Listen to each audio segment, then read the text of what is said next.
Salut à tous, c'est Cédric de la team Red Ribbon TCG.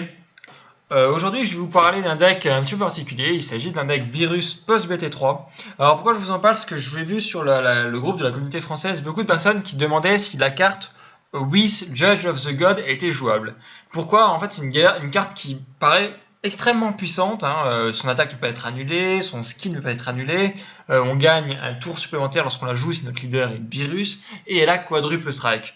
Le problème de cette carte, c'est qu'elle coûte 12 d'énergie et que beaucoup de gens ont remarqué que les parties se finissaient avant d'atteindre ce stade et se demandaient si c'était possible de la jouer. Aujourd'hui, je fais donc cette vidéo pour vous répondre et vous montrer que oui. Alors, comment? Eh bien, c'est pas compliqué, voici ma decklist. Donc en fait, il s'agit effectivement d'un deck post-BT3. Il faut savoir que c'est vraiment à partir de la BT3 que le deck devient jouable et surtout très stable. C'est-à-dire que vous pouvez facilement gagner contre des decks méta actuels. D'ailleurs, ce deck a déjà topé à plusieurs endroits aux États-Unis. Donc nous allons jouer avec le leader Beerus pour pouvoir profiter pleinement de l'effet de Whis, c'est-à-dire gagner un tour supplémentaire. Ce qui est important de noter, c'est que ce deck ne va pas taper. Je répète, ce deck ne va jamais taper votre adversaire. Vous n'allez vraiment jamais taper le leader adverse. Votre win condition ici, ce n'est pas l'effet de Whis de quadruple strike, non, il s'agit de l'effet de Beerus en Awoken. Pour rappel, sous sa forme éveillée, Beerus a un effet qui dit que si vous mettez 16 énergies en reste et que vous le restez lui aussi, vous gagnez automatiquement la partie. Toute la stratégie du deck repose là-dessus. Vous allez temporiser la partie au maximum, monter aux 16 d'énergie et gagner la partie. Votre adversaire ne pourra pas la contrer, ne pourra rien faire pour annuler cet effet et aura perdu même en ayant encore ses 8 PV. Pourquoi est-ce que vous n'allez pas le taper? Lorsque vous tapez votre adversaire, vous réduisez ses PV et les cartes qu'il prend en dégâts vont dans sa main. C'est-à-dire que même si vous réduisez les PV de votre adversaire, cela lui fait plus de cartes en main. On va dire c'est tout à fait normal dans le jeu, c'est pour ne pas avoir de désavantage à se faire taper et pour pouvoir revenir dans la game. Mais là, étant donné que notre but est de gagner par un effet, nous n'avons aucune raison de vouloir le taper pour lui permettre d'avoir plus de cartes en main pour nous battre. Notre but va donc être de jamais le taper. Il va devoir faire avec les peu de cartes qu'il a en main. Il ne pourra jamais éveiller s'il ne joue pas de moyen de se self-awoken.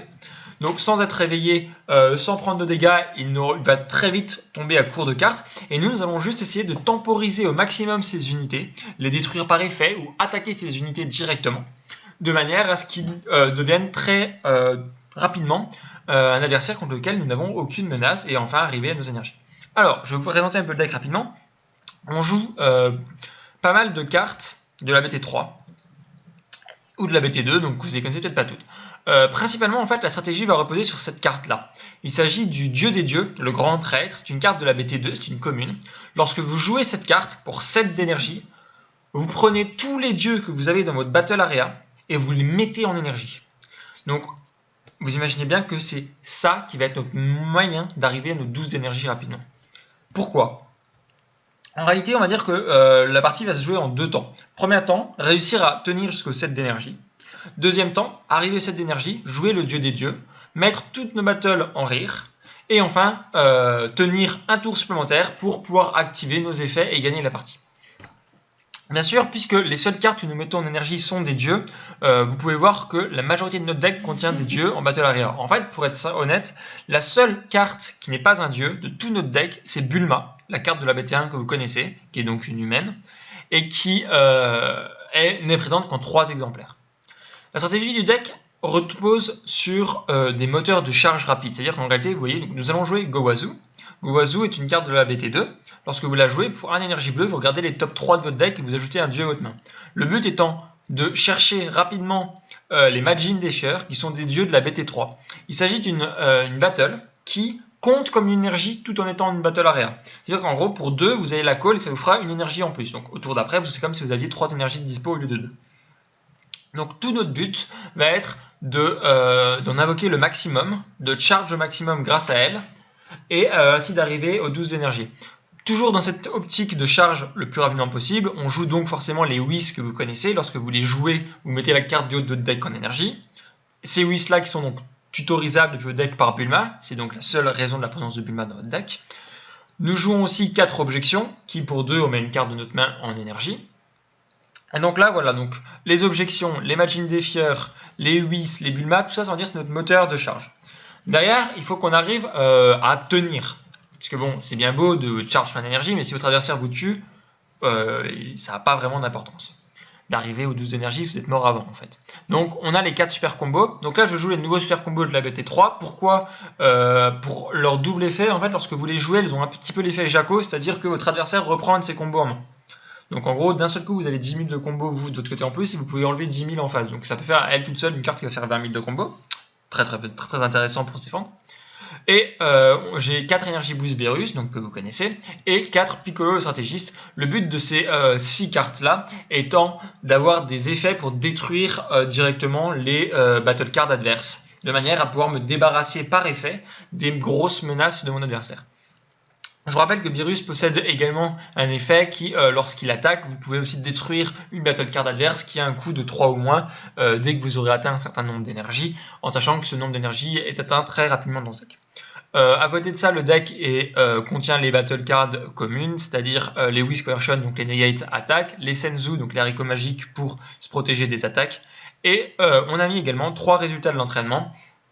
Parce que, étant donné que toute notre stratégie repose sur notre effet en éveil, si jamais notre adversaire se dit bon, bah, je vais juste jamais l'éveiller et je vais gagner, parce que si je l'éveille pas, bah, il pourra pas me faire son effet de World End, il va juste préparer son terrain et d'un seul coup nous lâcher un gros push et tenter de nous finir comme ça. Bah, nous, on va jouer le résultat d'entraînement afin de pouvoir éveiller, même en étant à plus de 4 PV. Mais alors, comment est-ce que l'on gagne? Et en fait, c'est pas compliqué. Lorsque vous arrivez à 7 d'énergie, on joue le dieu des dieux et on met tous nos dieux en énergie de manière à en avoir 12. On tient encore un tour. Au tour d'après, on joue un Whis, le juge des dieux, ce qui nous permet de gagner un tour supplémentaire. Attention, très important, on ne tape pas avec le Whis. Il ne faut pas être tenté, parce que imaginez, on va le taper, là, votre adversaire va nous mettre un Mafuba, il peut complètement counter notre stratégie grâce à des battle cards qu'il pourrait activer durant la battle phase. Donc non, on ne le tape pas, on finit simplement notre tour et on reprend un tour. C'est qu'on recharge un. Hop, on passe déjà à 13 d'énergie. Là, on a encore un Whis en main, on le recolle. Et hop, on regagne un tour. On recharge un, on passe à 14. On recolle un Whis, hop, on passe à 15. On finit notre tour comme ça. On fait rien d'autre. Hop, on recolle un Whis et on passe à 16. Alors oui, mais ça demande d'avoir les 4 Whis en main. Oui, c'est vrai. Ou du moins, cela l'aurait été si la BT3 ne nous avait pas donné cette carte Kibito Kai's Attendant. Une petite carte qui, pour 2 d'énergie, va nous permettre en fait de faire un cercle, une loupe infinie. Donc une boucle infinie, voilà, cherchez le mot français. Comment ça se passe? En fait, donc c'est un effet que vous pouvez faire une fois par tour. Vous mettez cette carte en position reste, horizontale. Vous prenez une de vos battle cards que vous renvoyez en main et vous pouvez prendre jusqu'à une battle card adverse qui a un coût de 3 ou moins et la renvoyer en main. Donc là, je pense que vous voyez très bien où je vais en venir. Vous allez devoir avoir un Kibito sur le terrain et juste un Whis. Vous collez Whis. Son effet s'active, à la fin du tour, vous regagnez un tour. Vous faites l'effet de Kibito, vous le mettez en reste, vous reprenez Whis en main, vous finissez votre tour. L'effet de Whis est toujours actif, même s'il est revenu en main, il a déjà été lancé.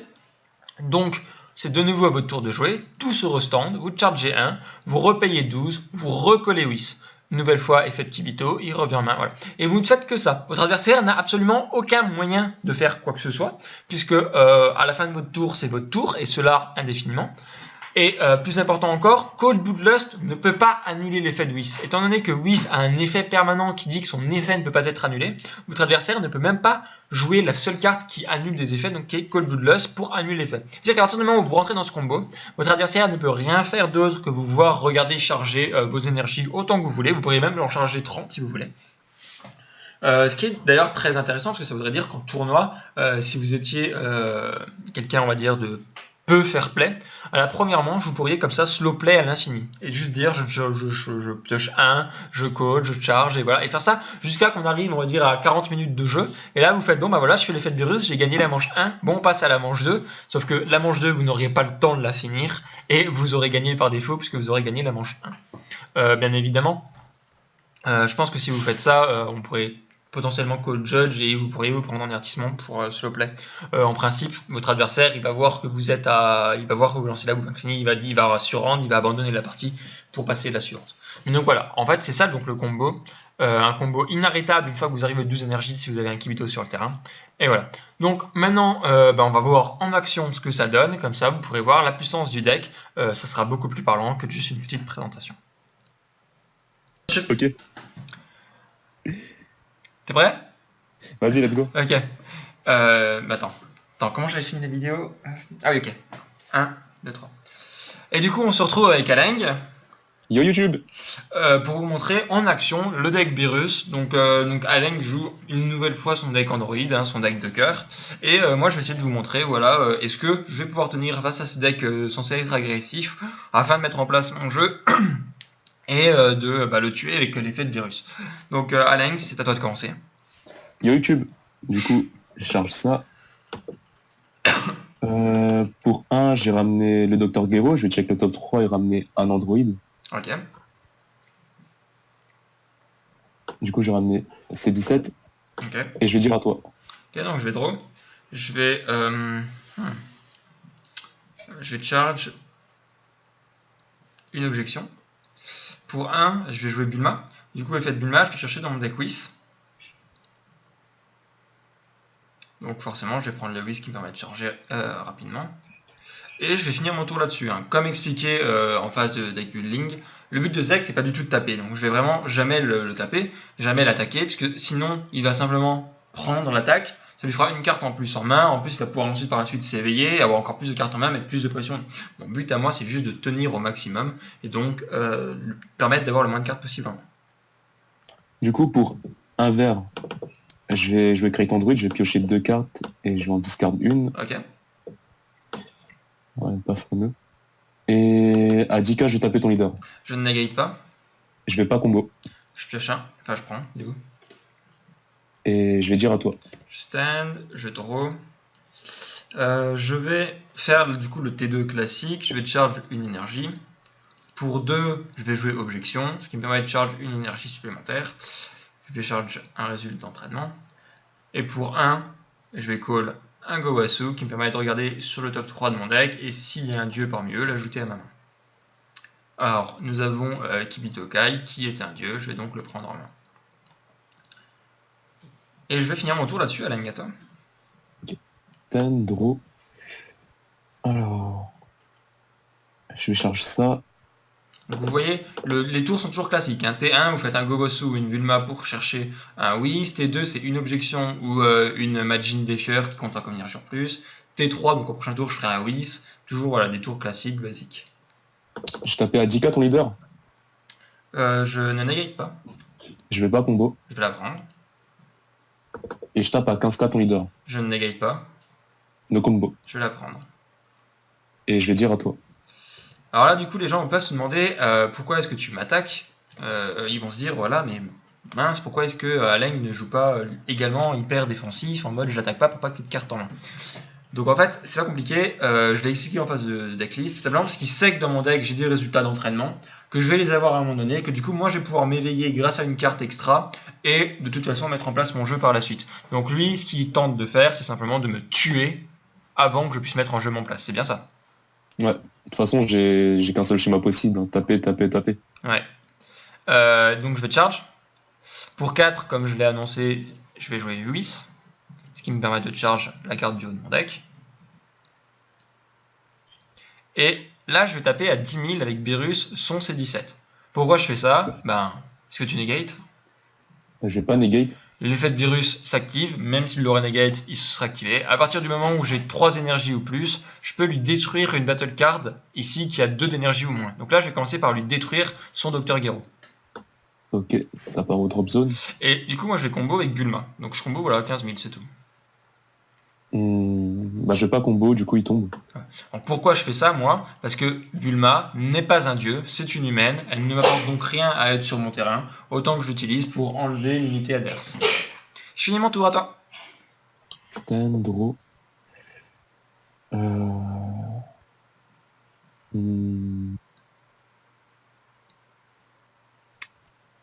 vais charger cette carte. Ok. Pour 2, je vais ramener C18. Ok. À 10k, je vais taper ton leader. Mais je negate pas. Je vais pas combo. Je vais la prendre. Et à 15k, je vais taper ton leader. Je negate pas. Et je vais pas combo non plus. Je vais déjà éveiller. Et là, je vais super combo pour piocher un. Ok. Et du coup, j'ai fini mon tour à toi. Je stand, je draw, je vais charge une carte. Pour 4, je vais recall un Whis. Du coup, je charge la carte du haut de mon deck. À 15 000, je vais taper ton leader. Enfin, ton C18, pardon. Non-negate. Et fait, je pioche un. Et maintenant que je suis en éveillé, je peux te détruire une carte de coût 3 ou moins. Donc, je te détruis ta C18. Ouais. Ensuite, pour 2 d'énergie, je vais call un Kibito. Je vais faire l'effet de Kibito. Je vais le mettre en reste pour reprendre Gowasu en main. Et maintenant, pour 1, je vais jouer Gowasu. Et donc, effet de Gowasu, je vais regarder le top 3 de mon deck et ajouter un dieu à ma main. Parfait, je vais reprendre un Kibito. Comme ça, même si tu viens me détruire le mien, j'en aurai rien de rechange pour après. À toi. Stand, draw.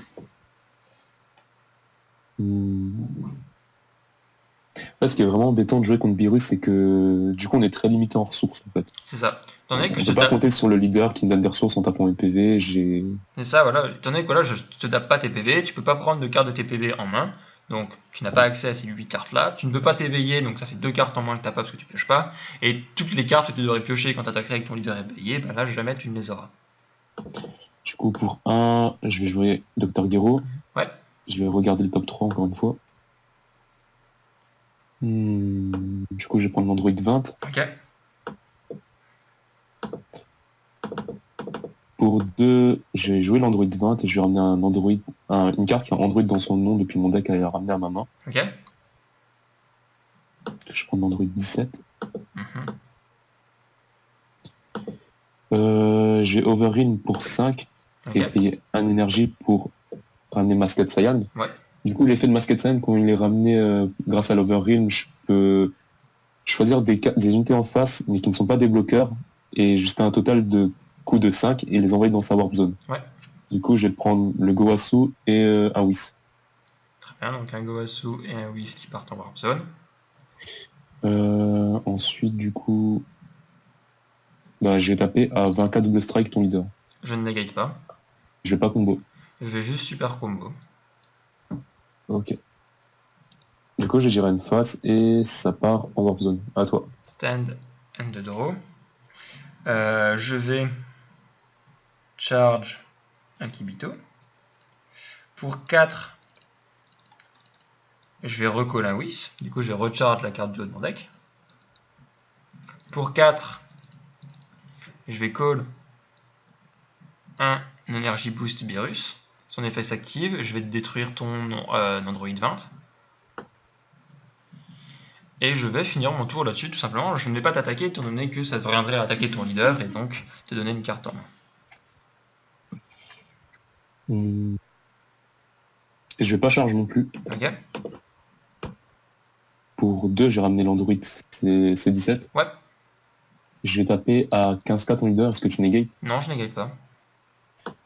Pour 1, Furthering Champa, du coup, je passe à 25 double crit. Ok, c'est tout? Oui. Moi, je vais super combo. Effet de mon super combo, je te renvoie ton combo en main. Ouais. Et comme du coup, tu n'as plus de cartes en combo, je peux piocher. Ok, très bien. Et je vais dire une phase à toi. Je stand et je draw. Alors, je vais charge ceci. Je suis à combien d'énergie là? 1, 2, 3, 4, 6, 7, 8, 9, 10. Je suis à 10 d'énergie. On va accélérer un petit peu. Pour 7, je vais jouer le dieu des dieux, le grand prêtre. Incroyable. Et je vais choisir ces 3 dieux-là que je vais mettre en énergie. Donc je vais les mettre là. En sachant qu'elles sont en reste par contre. Donc là je me retrouve avec 1, 2, 3, 4, 5, 6, 7, 10, 13 d'énergie. 13, je pense. Bien, parfait. À 15 000, je vais taper ton C17. Je vais pas negate. Je vais piocher par l'effet de Beerus et je vais te le détruire directement par l'effet de Beerus. Ok. Et je vais finir mon tour là-dessus, ce sera à toi. Stand, draw. Je vais pas charge. Pour 2, je ramène l'Android 18 et Ouais. je vais taper à 15k ton leader. Je négate pas. Je vais encore pour 1 combo avec Furthering Champa, du coup je passe à 25 double strike. Ok. C'est tout? Je m'arrête là. Je vais la prendre. Ok. Et je vais dire une phase à toi. Du coup, je ressors toutes mes énergies. Je pioche 1, je charge 1. Et donc maintenant, on sait tous ce qui va arriver. Pour 12 énergies, donc 4, 5, 6, 7, 8, 9, 10, 11, 12, je vais jouer Whis, le juge des dieux. Effet de Whis, comme mon leader est Virus, à la fin du tour, je reprends un tour. Effet de Kibito, je le mets en reste, je vais reprendre Whis en main, et je vais te renvoyer ta C18 en main, quitte à faire. Ok. Je vais finir mon tour. Effet de Whis, qui reste actif, à moi de jouer, je stand. Je recharge une énergie. Et je vais, pour 12 à nouveau, rejouer Whis. Effet de Whis, à la fin du tour, je reprends un tour. Effet de Kibito, je le mets en reste, je reprends Whis en main, je te renvoie ton Dr Gero en main.